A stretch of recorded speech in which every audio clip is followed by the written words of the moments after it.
Did you just see that? Houses in the Outer Banks are literally falling into the ocean. But the question is, why is this happening and what can be done about it? Now, before we get into the problem and some of its possible solutions, it probably makes sense to tell you where the Outer Banks is located and why the folks who live there find themselves in need of help. The Outer Banks is a chain of barrier islands located off the eastern coast of North Carolina, separating the Atlantic Ocean from the Pamlico Sound. This area stretches roughly 200 miles and includes 4 counties. So let's start by focusing our attention on Dare County. Dare County has a full-time population of about 38,000 people. However, we're a big tourist resort destination. On a busy summer day, we could have as many as 300,000 people here. One of the largest national seashores, so 70 miles of undeveloped shorelines. Over half the U.S. can drive here in a day or less. Cape Hatteras and the Outer Banks are known around the world as one of the best places to do kiteboarding, surfing, and foiling. Okay, so we know this place is beautiful. That's why people have been flocking here for decades, but when did they start coming and why? In 1953, the federal government established the Cape Hatteras National Sea. The idea was to create beachfront villages owned by the National Park Service, but with private development behind them. It feels like a small town. It just happens to be a small town that's 30 miles into the ocean. A small town in the middle of the big ocean. Sounds great, right? One small problem though, this stuff. Sand. Yeah, that's what the houses are built on, and as we all learned in 2nd grade science, or as Anakin Skywalker said, I don't like sand.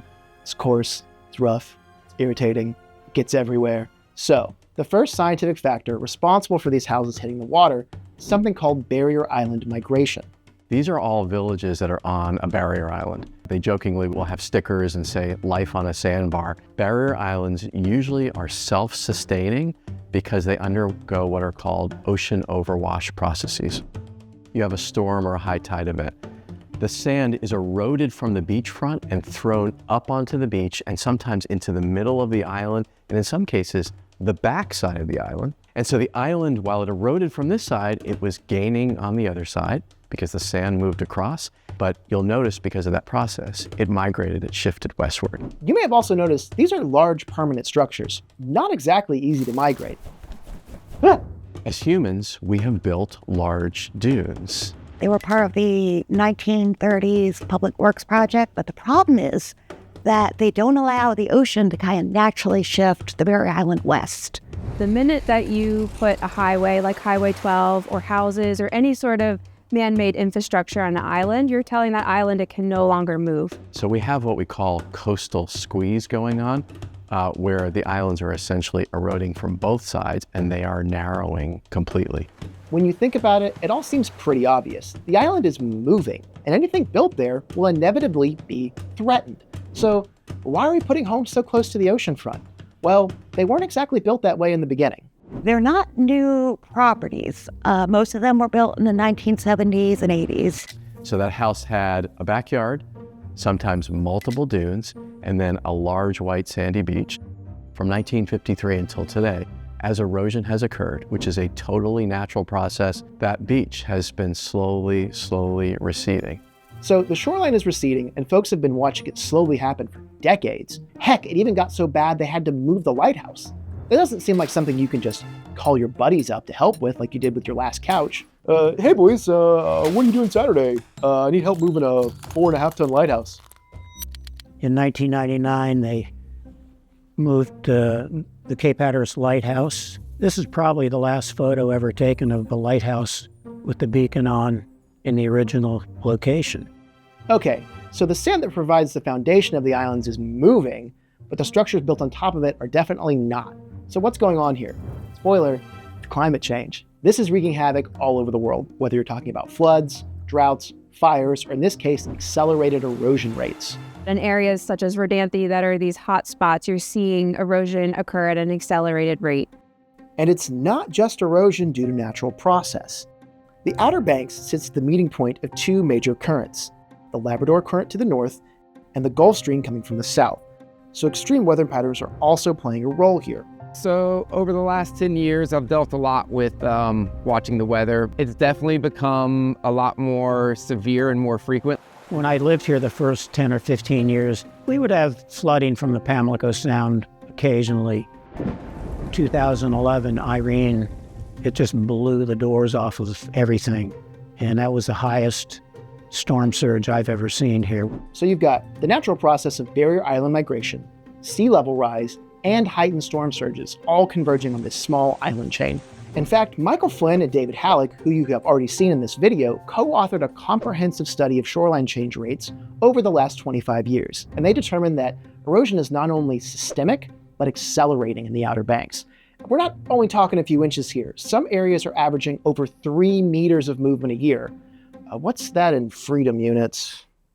9.8 feet? Yeehaw! With this increased erosion rate, there have been already 11 homes lost to the ocean since the year 2000. But in 2024 alone, there were 6 homes taken. So yeah, I'd say this is a problem that's reached this community's proverbial and now literal doorstep. The first house I saw go into the ocean was up near what's now Corbina Street. The house went in not too long after I took this picture. That was 1977. Rodanthe has a lot of beachfront homes that have become what we call threatened oceanfront structures. A house or another type of structure that is now out on the open beach, and it is highly vulnerable to the ocean. Some of them have started out, you can kind of tell, like they're like buckling basically. You know, like within a day or two, there's likely going to be a collapse. Holy cow! She's done. We're almost to the part where we tell you what's being done about this situation. But before we do, it's worth noting another big issue facing these communities. It's the fact that home insurance doesn't kick in until their house is drifting past their neighbor's place, creating a giant ecological mess. This is actually this house fallen. This was like February, March. And then this is actually the debris field that house left. And then this is also where you see these really high erosion rates. And so these maps are really helpful for us to get a sense of what parcels are doing what and how that erosion compares. If you're going to mitigate, you're really talking about money. There is no state or a local funding mechanism to fund a home to be removed. Payouts don't occur until a house collapses. $250,000 for the structure and then an additional $100,000 for the contents inside the home. You're incentivized to leave your house and let Mother Nature take it for free rather than try to be proactive and move it.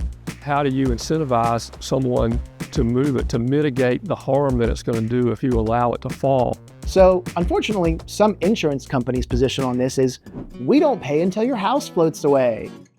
Every house on the island is attached to a septic system. When that septic system becomes compromised, depending on how the house falls, you can smell it. This is no good for anyone who appreciates the ocean. And I don't know about you, I'd prefer to swim with dolphins, not septic tanks. So, what are some of our options here to save one of the rarest and most beautiful beach communities in our country? I talk about 4 B's when I talk about barrier island management. I refer to building out, building up, building back, or building a boat. I think I'll skip that last B. I've seen Titanic. I know how it goes. Never let go, Jack. He could have fit on the door. So what about that first B? Build out. The first B is you build out. So there's more distance between the ocean and whatever you care about. The biggest tool that they have to combat erosion is beach nourishment. Beach nourishment is the process of taking sand from far off shorelines and pumping it through these long tubes, and then dump the sand on the beachfront, replacing the sand that's been lost to erosion. If you've got 50 feet of beach and you want to have 200 feet of beach, then you put 150 feet of sand out there. Now you've got a 200-foot beach. If you know you've got an erosion rate of X feet a year, then you calculate that, and if you want to do beach nourishment every 5 years, you multiply that by 5, and you put that much more sand out there, and you let that erode over 5 years, and every 5 years you put that back. And if that works, you always have 200 feet of beach. Yeah, what he said, and that's beach math. But beyond the arithmetic, it's a pretty straightforward and pragmatic solution. The beach goes away, so we put it back. But it's still an inexact science. Erosion can happen more quickly, leading to more nourishment, more frequently costing more money. The beach nourishment project is supposed to last for 5 years. And Buxton, they actually had to push that project up a year. It's now being done in 2026 instead of 2027 because all of that sand washed away. And as you'll recall, the second B was build up.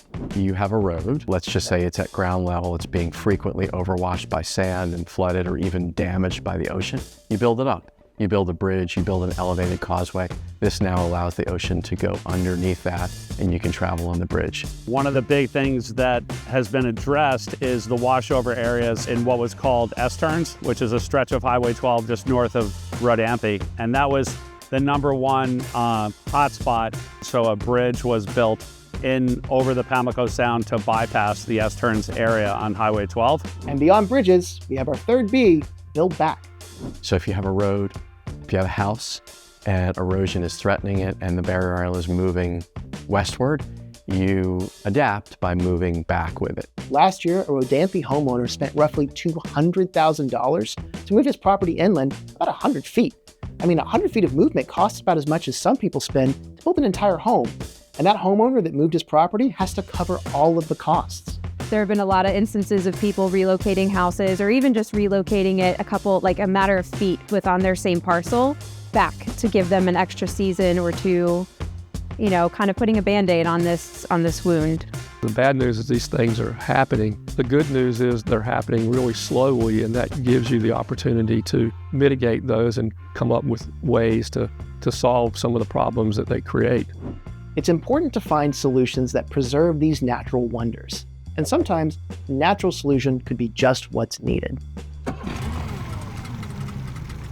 The primary thing affecting erosion are the currents and the wave energy. So you want to have something that can help to dissipate or slow that wave energy. So all these rocks, this is like what we would call a living shoreline.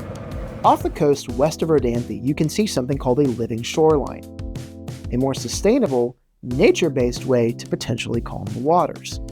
And what this does is, even though today's pretty calm, when the waves are a little bit higher, all of these rocks will help kind of act as a buffer to disseminate that wave energy. The key component is that not only does it help curb erosion, but it also helps build habitat.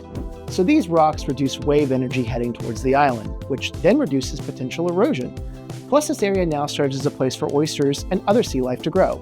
A single oyster can filter up to 50 gallons of water per day. So overall, this helps protect the island, grow sea life population, and improve water quality. And while this living shoreline is not a viable oceanside solution due to much higher wave forces as well as policy constraints protecting the oceanfront, it's a clear example of problem solving on a much smaller scale, and then greenlighting implementation through public advocacy. That really finds a balance between a very hard engineering solution and something that's a little softer that can also serve as habitat and can be a win-win both for the environment and for the society living in these areas. Here's something to be hopeful about. North Carolina Congressman Greg Murphy, along with Congresswoman Shelley Pingree from Maine, proposed a piece of legislation in 2024 called the Prevent Environmental Hazards Act to give homeowners who are insured by the National Flood Insurance Program greater flexibility to manage natural disasters by potentially providing insurance funding to relocate or demolish threatened property prior to their collapse. Specifically, the legislation would allow advanced payouts of up to 40% of the home's value or $250,000 to demo and relocate, all while letting Mother Nature do her thing. For all of the challenges it presents, it is the most beautiful place to watch your kid learn and grow about the world. It's definitely worth protecting. It is so special. The idea that one day we're all going to move off and let nature take its course is foreign to me and to anyone else that will live here. It just means so much to so many people. We should do everything we can do to preserve it for generations to come. Since you're probably not a member of Congress and I can't get insurance companies to return my phone call, Representative, the question is, what can we do to help save the Outer Banks? And I think there's another answer, a fifth B, bucks. So, if you'd like to do something to help the North Carolina coastline, please check out the North Carolina Coastal Federation as well as OBX Forever, both linked in the description or on the QR codes that are currently on screen. And if you'd like even more information, please check out the National Park Service website and the Dare County website, also linked in the description. And if you want to see more videos like this about good people trying to do good things, please subscribe. Thanks for watching.